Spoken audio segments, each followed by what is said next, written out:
नमस्कार। बुलेटिन में आप सभी का बहुत बहुत स्वागत है। मैं हूं आपके साथ अस्मिता। बुलेटिन की शुरुआत से पहले सीधे रुख करेंगे मुख्यमंत्री योगी आदित्यनाथ का इटावा से। कॉमन मैन को कभी नहीं मिली है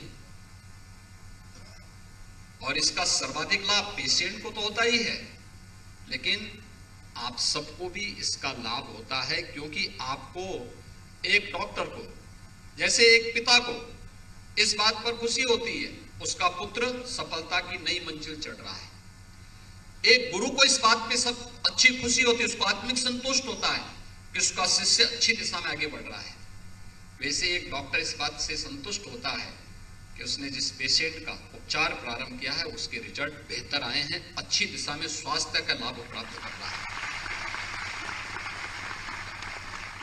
तो सरकार के द्वारा जो फैसिलिटेट किया जा रहा है, जो सुविधाएं उपलब्ध करवाई जा रही है, इसका सर्वाधिक लाभ पेशेंट के साथ साथ आपको भी प्राप्त हो रहा है। यह ग्रामीण क्षेत्र का एक आयुर्विज्ञान संस्थान है जिसको उत्तर प्रदेश सरकार ने स्थापित किया है। उत्तर प्रदेश सरकार कोई भेद नहीं करती। मुझे याद है पिछली सरकारों ने इस आयुर्विज्ञान संस्थान को नारियल फोड़ करके शुरू तो कर दिया था, लेकिन काम के लिए पैसा नहीं दिया था, टोकन मनी दिया था। टोकन मनी में 1 लाख रुपया दिया जाता था। बताओ 500 करोड़ जहां लगना वहां 1 लाख से काम होता है क्या? तो वैसे ही होता फिर तो हम भी बोलते हुए डॉक्टर से सबसे कहते हुए काम करते हैं कि आपको टोकन मनी वेतन के रूप में देते हैं, आप जो है बाद में कभी ले लेना, जब हम नहीं रहेंगे तब बाद में ले लेना। क्या ऐसे काम चलेगा? लेकिन हम लोग आए, मैं पिछली बार यहाँ पे कोरोना कालखंड में आया था, मैं देख रहा था यहाँ पे हमारे जनप्रतिनिधिगण थे, सांसद विधायक दोनों लोग यहाँ मौजूद थे। इन लोगों ने कहा कि साहब यहाँ पे जो है सुपर स्पेशलिटी का ब्लॉक बनना चाहिए। मैंने यहाँ का विजिट किया था। यहाँ पे कोरोना कालखंड में पेशेंट को अच्छी सुविधा उपलब्ध करवाने का कार्य युद्ध स्तर पर यहाँ के चिकित्सक कर रहे थे, यहाँ के फैकल्टी मेंबर्स और यहाँ के स्टूडेंट कर रहे थे। मैं लखनऊ गया, बैठक लेकर के हमने कहा भी तत्काल पैसा उपलब्ध करो, और मुझे प्रसन्नता है एक समय सीमा के अंदर आज बन करके तैयार हो गया है। 500 करोड़ रुपए एक सुपर स्पेशलिटी के पूरे ब्लॉक को बनने में खड़ा हुआ लगा है। इस सरकार इस सुविधा को उपलब्ध करवा सकती है,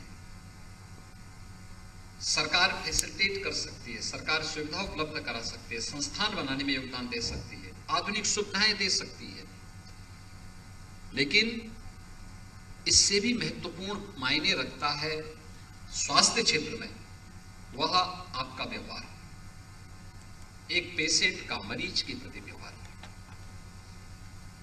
याद रखना, कोई मरीज वह ऐसे वातावरण से आपके पास आता है जहां पे किसी को भी बीमारी के बारे में जानकारी नहीं होती, एक आशंका होती है, व्यक्ति सशंकित रहता है, पता नहीं क्या है, कैसे है। जैसे आप लोग हैं इतनी बड़ी संख्या में, मैं देख रहा था जो यहां पे नियुक्ति पत्र प्राप्त कर रहे थे कार्मिक, उनके चेहरे पे कोई शिकन नहीं थी, कोई भय नहीं था, इटावा का भय नहीं था, आज सिपाही का भी भय नहीं था। तो एक समय मुझे याद है 1996-97 की घटना है, मैं जयपुर से आगरा आना था, मुझे रात्रि हो गई मुझे आगरा में, तो मुझे रात्रि में पुलिस ने कहा कि आप रात्रि में यहां से कानपुर मत जाइए। मैं आपको सही बता रहा हूं, मुझे बोला गया कि आप कानपुर होते मत, बीच में जो रास्ता है कोई घटना घटित हो सकती है। अरे हमने कहा कौन घटना घटित होनी है, और मेरे साथ तो 2-4 साधु ही लोग थे।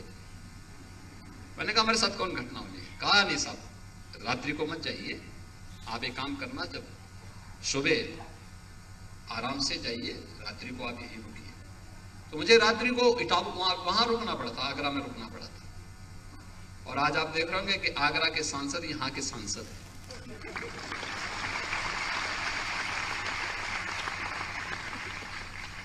यानी